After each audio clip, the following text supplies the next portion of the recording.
So let's talk a little bit about the options, right? I mean, you've got how many different styles of bikes? There's the Griffin, the Phoenix, and obviously the Halcyon 250 and 450. Did I miss one? Nope, that's it.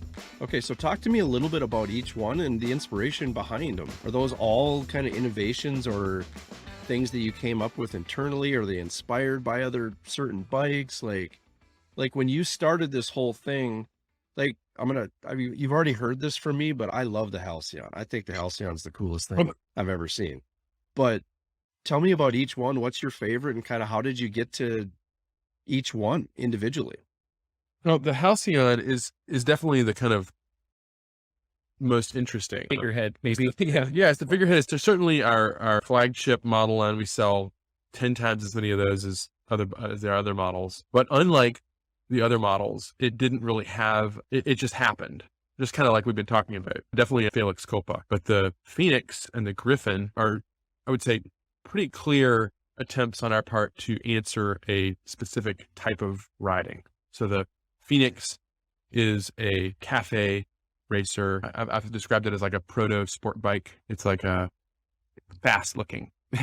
It's long and low with low handlebars. I tell people it's like riding a bottle rocket. Yeah. It's like, Narrow. Yep. You feel like you're holding on to this tiny little, rocket. And then the Griffin is our answer to the kind of traditional scrambler, knobby tires, high exhaust, wide bars, designed for gravel roads and single track. The Halcyon has been the bike we've made from the very beginning, before we had a Phoenix or a Griffin.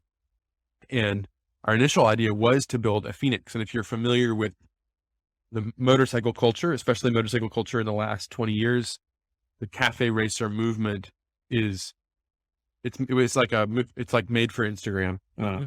They're home builders and angle grinder. You chop off everything, you cut it down to the bare minimum, you make it look like a fast like a hot rod. Yes. It's a hot rod. Yep. And it's the culture of the cafe racer is do it yourself. And so we thought that's going to be the first bike we build.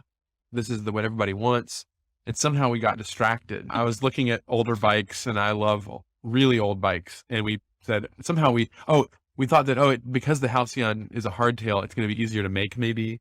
I don't know. I'm not sure what really inspired it, but we did that. And there was no precedent for why that would be successful in the market other than the fact that we appreciated it. And it had leather on it and blah, blah, blah. So we started making that one. And it's been it is the bike we sell the most of and probably the reason we're still here. Yep. Yeah. So it's kind of once again, it's definitely like we just kind of backed into that. Yeah. Jordan has a Phoenix and I have a Griffin and Richard has an old Halcyon. An old Halcyon. But the Halcyon is our bread and butter. And it really is, from a strict marketing standpoint, there's nothing else. People get into their brain. And I think you're right. Built into the cafe racer movement is do it yourself. And there's something that's kind of lost when you don't have somebody do it yourself. Or maybe it's just a little different. And Griffin, maybe, where it's I'm not sure. I would love to see the Phoenix and the Griffin kind of come into their own and they are. Yeah. I feel like the Griffin, especially you're right. Well, they're big now. Their moment is coming. It's just like, it's exactly what we were saying earlier. Like, well, that's interesting how that's playing out. Like what's going to happen next? I think that it'll be interesting to see how they mature. Mm-hmm. Yep. So I know you're not supposed to have favorite children, but from a business perspective, the Halcyon's your favorite. It's their most successful kid, at least. Yeah. At this point, we love that kid the most. Yeah. So tell me about the name. I know the history of it, which is super cool, but talk me through how you got to the name Janus. Janus is the Roman god that has two faces. So one, it's like one head, but he has two faces looking opposite directions. So one of the faces looks to the future symbolically, and the other looks to the past. And when we were trying to choose a name for the company, we really wanted a name that would tell the same story that we were trying to do. And it would embody our interest in, just like we've been talking about, like really a deep meaning behind what we're trying to do and trying to kind of connect with something greater than ourselves. And that Janus head it's symbolically exactly what we're trying to do. Our bikes are trying to be fully of this world, modern and looking to the future, but also taking into account what's come before. Some of the other kind of fun discoveries we made, Janus also happens to be the Roman god of the road, because the Roman god of journeys and, beginning and end of a journey. And with the 450, we've started talking about the time aspect too. And, where our 450 launch video talked about the Januses as being time machines, is that they kind of pluck you out of time in a ride sense, not from a design sense, but, motorcycles at their best kind of suspend time, or they take you back in time if you want to, relive the glory days, the halcyon days of yore, or if you want to, kind of feel fast, if you want to accelerate time, and if you want to, move through the world faster than humans meant to be, and you want to feel fast. So it's kind of fun to think about it in sort of a time bending sense rather than a past or future. From a design aspect, it's been fun to discover more of tell that story too. Yeah. Really do think that is entrancing to people about riding a motorcycle, is that it's kind of it is a time machine. Yeah. So from like a brand geek perspective, like I didn't not like the name. I thought the name was fine until I heard the backstory, and now I love it. I'm like, that's actually pretty genius. And whether that was a happy accident or not, I really like the backstory and what it kind of represents for you guys, because it's completely on point. So from a brand perspective, and maybe this is a Jordan question, but how did you get to the visual piece of how we want to represent this? I think what's really cool about what you guys, and this is again, brand geek type perspective, but what's really cool with how you guys are presenting this is it does have a cornfield Midwest, kind of a retro vibe to all the visuals, which I think is awesome. And how did you get to that point of, this is what this brand looks like in my brain, here's how we're going to represent it? Totally. Well, in a lot of the early days with our imagery, those were kind of the fun days of like filters and everything too on images. Yeah. So I remember going out and taking the Halcyon, out to a country road, in between two cornfields, just getting some good lighting, just kind of out in its natural element. And then just, kind of trying to just capture that kind of like classic look to it, this Midwest look to it. So that was, maybe putting a little bit of grain on it, making it kind of look like a film photograph as well. And I know that's some of the images we've been using quite a bit in our marketing.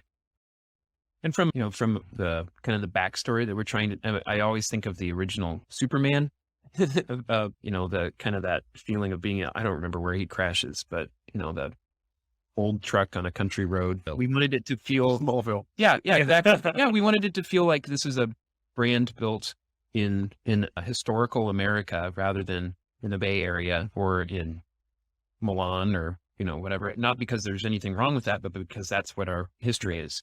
And that influences everything from the design to the writing to the, front to back, and it influences what the interaction with the company is and the product. So we wanted to be authentic in that regard. We didn't, our first images should be cornfield instead of the, Marin headlands that every other car company, launches their product with the product shot winding around on. I would love to have those images someday, but it also meshes so well with, like we sell nationally everywhere. We have bikes in every single state. Yeah. But, if people are able to actually come and visit the headquarters and see what it looks like here, like that's the vibe that we have. We're operating out of an old dry cleaning building. We're right between a record store and the police station and a favorite coffee shop. Like, it is Smallville. It is Smallville. Yeah. It is Smallville. Yep. So that's really what we're trying to capture and represent. Trying to get that kind of small team, small company feel where you can, write a letter and get a response from someone who works here or the owner, or, just trying to send us fan art and we'll send it we'll hang it on the wall. And just like we've been saying, the reason I think maybe that we keep kind of doubling down on that is that's where we find success. And we have people, the best response we get from customers is when they come visit and they see it for themselves.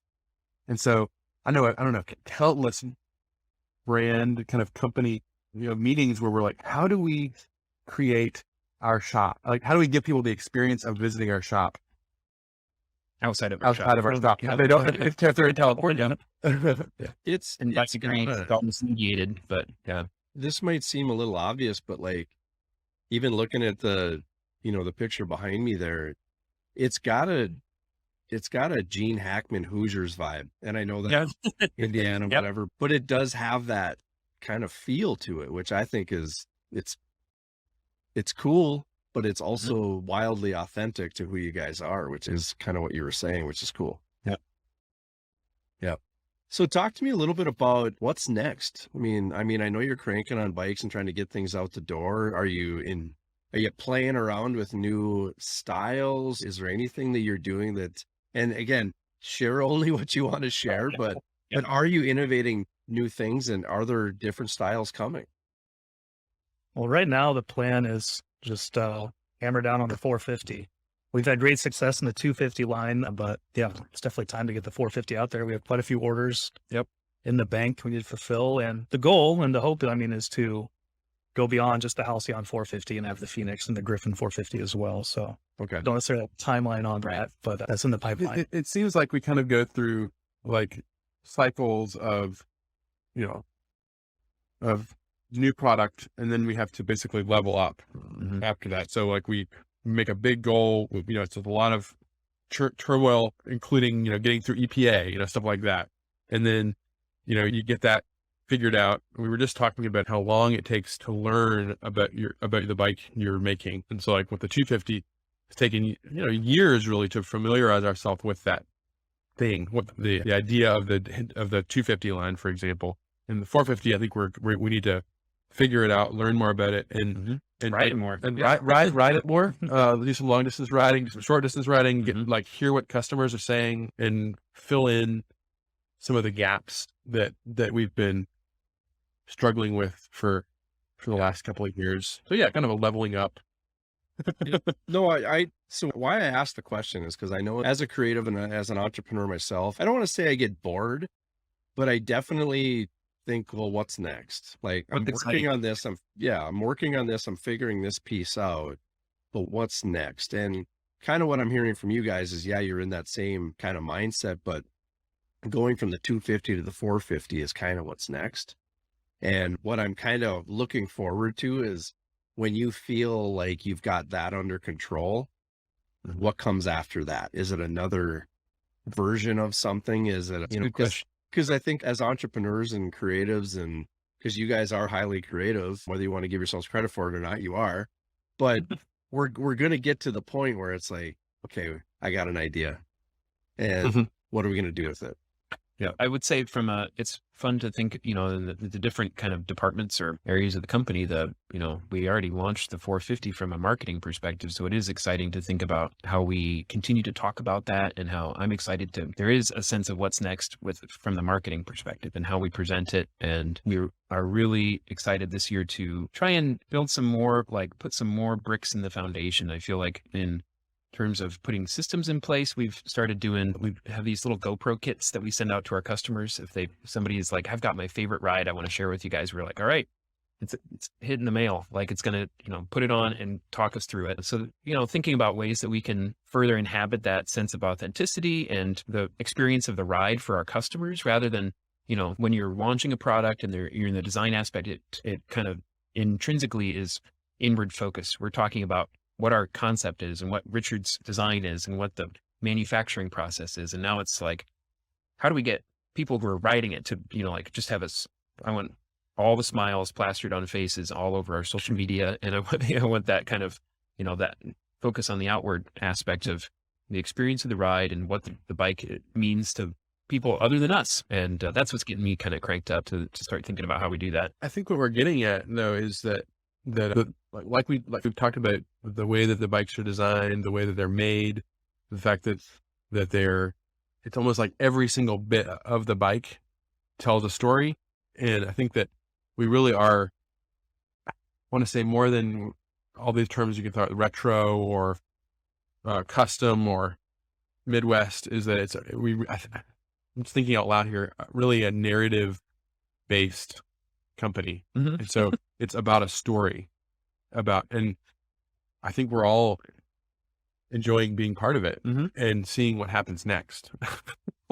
There is a sort of what happens next, terrifying or excitement, but every single day showing up and engaging with the challenge. I mean, there's no shortage of challenges or opportunities, but it's so exciting. I'm more excited about the month-to-month incremental growth we do than I am about launching a new model. And I think that's true even of the 450. I've been more excited about some of the small changes we've made and the way the story plays out and the way that the story is literally baked into every single aspect, because we do everything kind of a little bit backwards, which maybe is the real thing why we're retro. That's what retro actually means, is backwards. And it completely plays into your looking forward and back description of what Janus is all about. Like, We're backing into the future. Yeah, that's exactly what I was saying. We're walking forward backwards. Yeah.